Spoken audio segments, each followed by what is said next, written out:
ভাইকে বলছে, ভাই আমি তোর জন্য এমন কিছু করব তুই সারা জীবন বসে খাবি। তখনই সেই লোকটা একটা ডাক্তারের কাছে গিয়ে বলে, আমি একটা কিডনি বিক্রি করব। ডাক্তার তাকে অনেকগুলো টাকা দেয় আর একটা কিডনি বের করে নেয়। আর অনেক রাতে সে আসে, এসে তার ছোট ভাইকে বলে, এই নে অনেক টাকা। ছোট ভাই বলে, ভাই এসব টাকা তো নকল।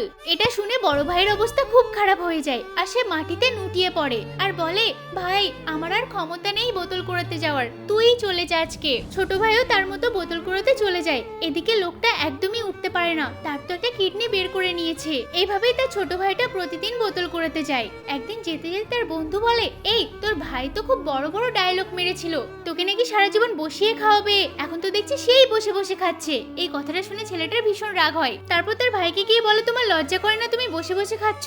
তখন তার বন্ধু রেগে গিয়ে বলে, তুই জানিস তোর ভাই তোর জন্য কি করেছে? তোর ভাই তোর জন্য একটা কিডনি বিক্রি করে দিয়েছে, কিন্তু সেই ডাক্তার তাকে নকল টাকা দিয়েছিল।